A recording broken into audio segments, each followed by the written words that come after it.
Hello everyone. Hello. It's been a week since we have a new president. So-called elected president. Which means that, I think he was sworn in on the 1st of September. Yes. And, I mean, Let's look from here, a bit backwards into the PE, and then forward from here also. Okay. Now, on so-called hindsight. Yes. What do you think of the result? No, I think the result reflects the result. I mean, the outcome of the elected president. It reflects the shift overall, the power shift. That means now actually Dr. Tony Tan, though being the winner, he won just by a very razor-thin kind of hairline kind of margin. Disgraceful. Out of 2 million votes, maybe he just got over 7,000 majority over Dr. Tan Cheng Bock. Now, if you look at I think some analysts actually figure out it this way. Okay, now we all know that Tony Tan is 100% PAP man. Though he may say, I'm neutral and all that.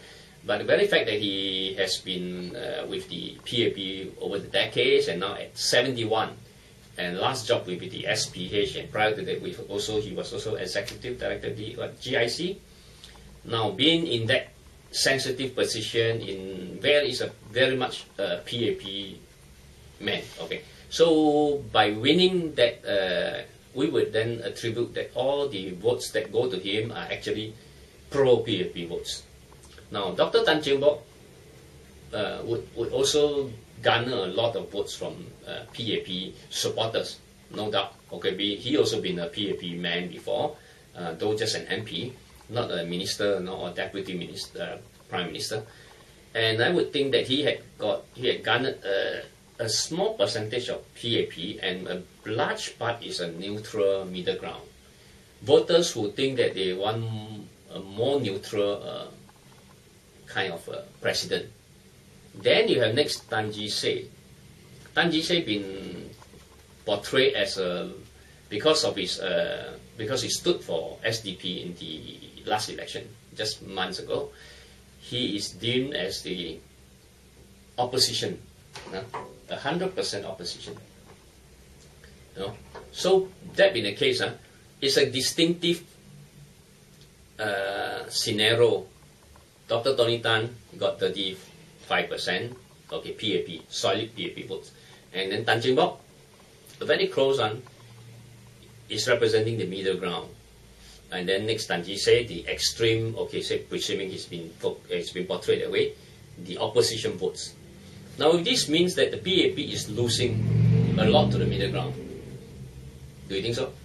PAP is crumbling, is being abandoned by the voters. This is very clear because Tan Cheng Bock is not contesting as a PAP endorsed, PAP supported, PAP nominated candidate. He was just a very low profile, low key person, not in the PAP cabinet in the past compared to Tony Tan. His official portfolio is very small. Yeah, just so MP. That's a very disgraceful outcome for Tony Tan, and this is what I wanted, and this is achieved. And this is quite satisfactory that I said we want Tony Tan's vote to be the lowest ever. He absolutely did not walk over. He faced a four-corner fight. He come out with a little bit minute marginal win. It's very disgraceful for family regime. We're not making personal attacks against Dr. Tony Tan. I think he's just happened to be with PAP all the while. But given the fact that he had worked with the GIC in the executive position, now would the problem would come.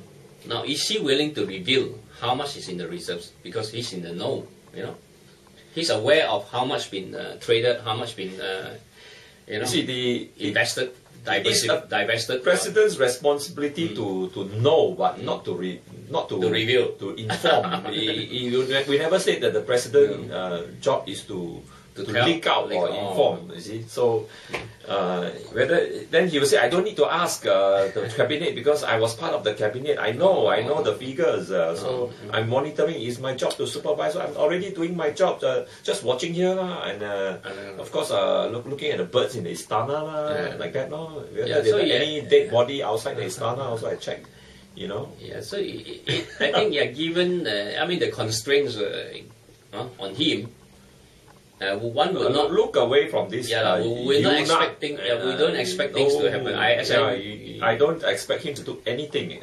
Just accept to be a compliant accomplice to make Lee Hsien Loong's job easy. So it's our job to make it more exciting for them. As I earlier mentioned, I give this analogy of a scarecrow. So now it's like you put somebody there to frighten away, so-called robbers or thieves are coming to steal. They are the bandits themselves. They are dividing your money, so helping themselves to it. So coming to this money thing, then now the minister's salary is still waiting for a review by a Gerald E committee that will only announce by end of the year. So it looks like it's a mega task, no? Wow, you need a lot of work to do and fine tune that. Many computers and calculators. I don't know. I look at the whole world knows that the US is in deep trouble, in financial trouble. So is Europe, and then everybody's aware. You're going by the countries in deep shit, in debts, and then Singapore is going to tell you what, going to review, adjust.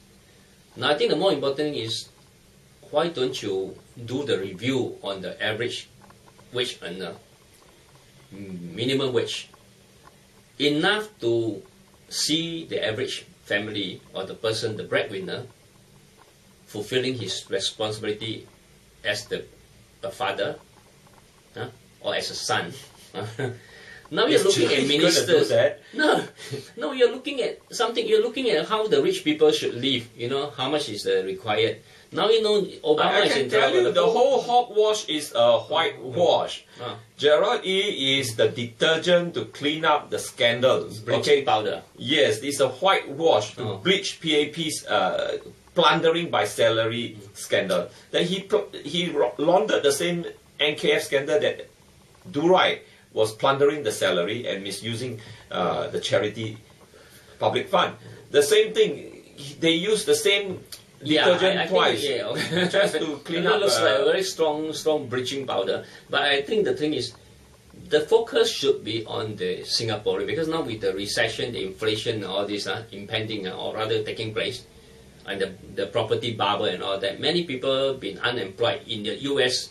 Obama having to look after from 15 million unemployed people, and so is Europe in total another 25 million. The world is all about unemployment, and now here really Jews are crying cost of living, demanding government to resign. Yeah, and you got a newly elected cabinet and elected president now trying to fine tune how much they should deserve. When the whole world is crying, and the average person has no choice, Now, the people at this top end, the ministers, they are earning by the millions. Why are we talking about how much they need to survive? It's the average person living, making ends meet that we need to look into. So the focus is all wrong. They are our leaders. They are more concerned about how much they are not my leader. I don't know. And then ironically, we voted them to be the leaders. I didn't vote them. And then we're concerned about whether they deserve, they have the deserving benchmark, so that they will not earn less, so that they will be prone to It's corruption. down to what Lee Kuan Yew is crying about, political divide becoming a national divide. Okay, talking about political divide, isn't this the PAP's own doing? All the while for the last 5 decades or so, it's all PAP's effort in running the government. There never had been a strong opposition in parliament to object their policies. So if you arrive today and you say you got political divide, you answer yourself. They are afraid of the divide. They are telling you that they are uncomfortable sitting on the crack that tear their ass apart. No, but because I think this last election, they have seen the results, very different. Now they get the lowest 60%. The political divide is caused by a lot of other divides that are direct result of family regimes policy, such as the cultural divide, the ethnic divide, the nationality origin, country of origin divide, the culture and citizenship, new citizens versus original citizens. Now you just going before we discuss the influx of the new people, okay, the new citizens or the foreigners. Now all the while PAP has always used this minority representative multiracial thing as an excuse to form the GRC, and because it's been very comfortable for their to serve their purpose. Then you talk so much about you. All you can say is they did a lot of micromanagement to try to make this multiracial, multicultural, multi-religion society functional, and it had been a success. Something that foreigners have been envied about in the past decades. But now it turned into one whole pot of shit that everybody knows is hopeless, that you can't mend it anymore. That you mix all the wrong ingredient in the wrong speed, wrong pace, and they are rejecting each other. It's not going to blend well, and the past success is ruined. No, I want to correct you, because now you cannot compare Singapore's context with you're talking about successful in managing the multiracial components.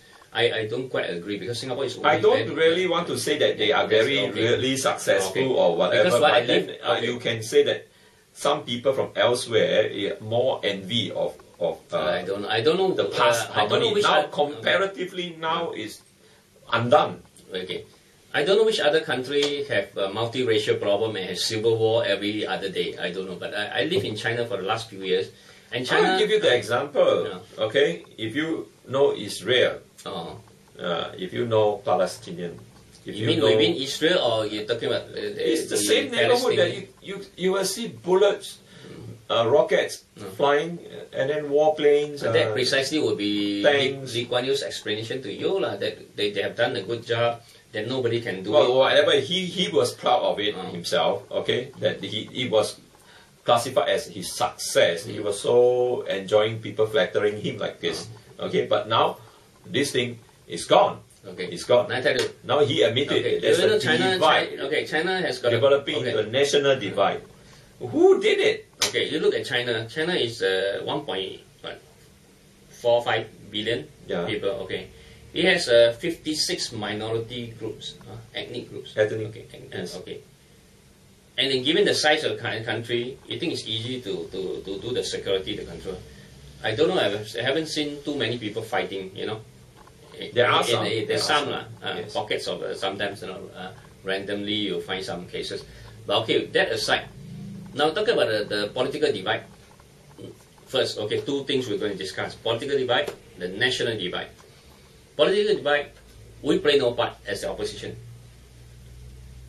We are so. He's blaming us to say that we have been so not sharing the same view. You never put us on a fair level. Because of us, that's called the political divide. Because we want to go this way. No.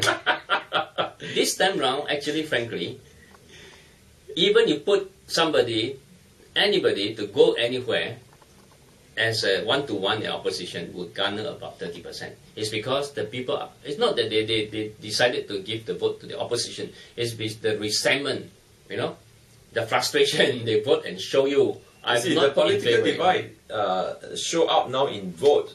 That's why it hurts, you see, because in the past there were these divides in views, but not in numbers, you see. Now we garnered the number, then he can feel his ass being torn. No, unless they are looking forward to walk over. Crying. No, okay, unless they are so naive to think that everything is a walkover. Of course, then it's okay. He was away in the past. He got so used to it, so comfortable. Okay. Now he go through so much hurdles and humiliation. So now you look at every other country. I'm sure regimes are all toppling. Everywhere people change because why? The resentment on the ground now they're encouraged by what the voters are more aware of what's happening around the world. They can compare, and they also want to know their rights because of the new social media, the advent of this computer, the networking social media. People exchange views and then they interact. They come together as a group and a lot of interest groups. I've just seen some video on Hong Kong's Yahoo. Oh yeah. I said that the protesters were wearing the mask V for Vendetta. Oh, the smiling. And they were protesting in the street, and they also went out to throw dog biscuits at Donald Tsang. There was the man that we interviewed. Long hair, long. Oh, initiated by him. Long hair. He was there throwing dog biscuits at Donald Tsang. I think it's quite. Long hair, Leong. Yeah, we interviewed him. I think he's the activist style. He's not the man with the suit kind of activist. Yes. Brute, rough. But I think direct you see, Hong Kong is receptive and is vibrant. It's because it's able to absorb voices from the ground. And it's a very good barometer because it can then test and feedback instantly. Hong Kong people never keep things in their heart. I'm happy they challenge you because under the British control, colonial days, they are used to that freedom. And even today, China would leave them alone, and people still go to the streets to protest and all that. And it's a very healthy kind of democracy. But because maybe PAP has never been willing to embrace or to test something like that, and they're not confident of engaging activists like that. Even with UncleYap, maybe they find a problem. There's many long hair Leong, then there will be more problems than Martin Lee. So things will be very difficult. So given the fact now PAP they have been too comfortable for too long because of the GRC thing. They keep winning with the GRC thing. The opposition, what political debate? We are being robbed of the power or the fairness to fight, to have a fair fight. Every 5 years they go there, your mainstream media pro-government. We either get a blackout or we get our image tarnished. They are becoming no-stream media, don't worry about them. So actually, it's not due to the swing to the opposition. The vote is because from the ground is the resentment, the dissent. People get fed up that you give empty promises. You have no regard for their interests anymore, their living conditions, their aspirations, everything. You have given their jobs to foreigners, right? And then you rob them of the jobs and you want them the votes. Of course, you compensate them with the what do you call it? The shares. Every 5 years, progress package, and they know they're not stupid. They're not stupid because by taking your ang pao, they have to give their jobs, to someone else, and it's happening. They know their neighbors, their houses rented out. They see, all foreigners. I'm not saying that foreigners is a no. Now, when necessary, I have tried to work in Hong Kong, despite getting sponsorship. It's a no. You know why? The protectionism. And I lauded this. I said I wrote in the Straits Times back in 1989. I applauded and said I said Hong Kong authorities, despite the fact that they turned me down, I respected them because they protected the local talent. And I think the same should be done here. But here I'm going over. Now I'm trying my luck in China to go into the arts because my roots are all blocked in Singapore for the last 20 years. Being a citizen here, I've been chased out because they find me from an anti-establishment person. They label me at the JB when I was in the SBC, the broadcasting station. Because I'm the vocal person, I keep trying to tell management to help to change the people, the welfare of the artists, the actors. And because they say, oh, you're anti-establishment. Now what is wrong with PAP is right now? UncleYap, I want to tell you from my experience with the civil service. Many people keep their mouth shut because then they think they are guaranteed of an iron rice bowl. The civil service, you keep your mouth shut, you keep your job. The less you do, 少做少错. Okay, anything goes wrong, point the finger. Anything need to be done, look but up. That was the past. Yeah. Today is a different world. Then they say, think out of the box. Think out the box, the you thing die. is they quickly join opposition already. That's the trend. You No, see? And no, or they because- set up their own parties. It's going to happen. Now people It's already before us.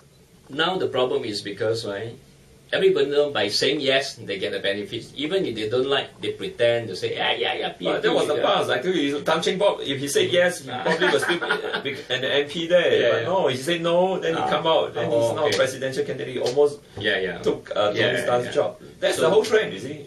So what you're saying, yes, it was, but that was the past. So everybody cheated the system by saying yes, they get the benefits. Yes. I think of this thing is very funny. It's like the church or even the Buddhist, Buddhist temples as well.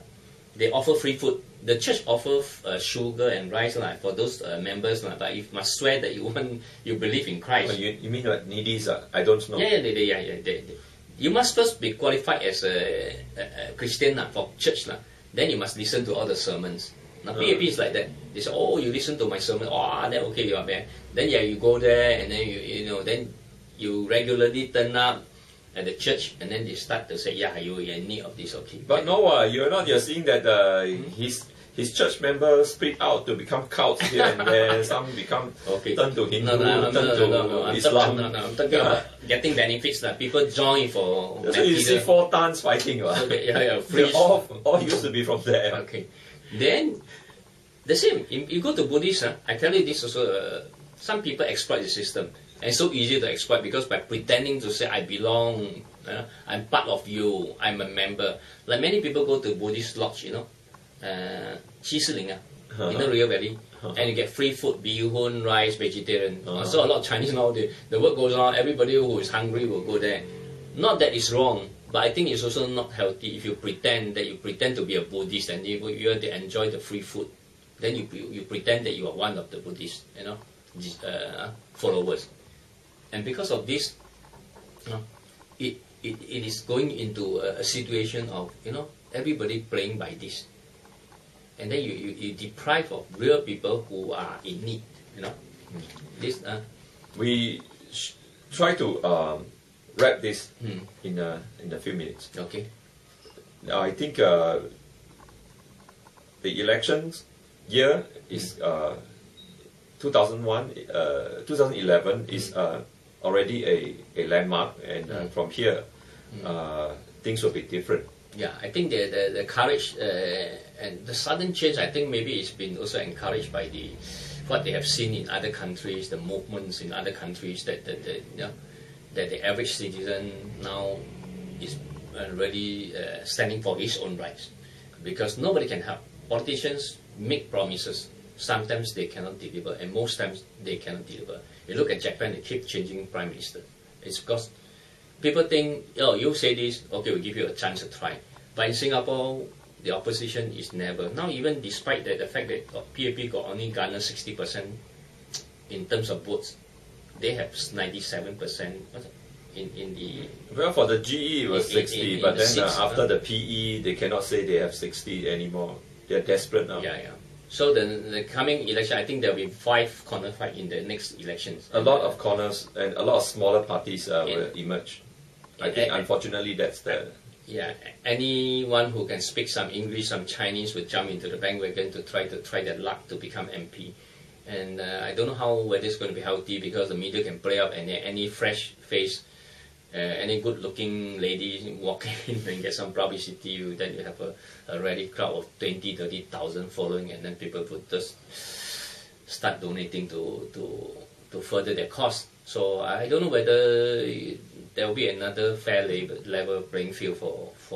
It will be a totally different. It will be a totally different game from now on. So I don't know whether it's going to be healthy, but anyhow, the trend is going to be this. And if PAP does not read the ground and make... Don't care whether they read or not, they are not in control. Okay. If you want to be in control, act and do your part, and you are in control. And I think the citizens have to then exercise and enforce, work in force together. Yes.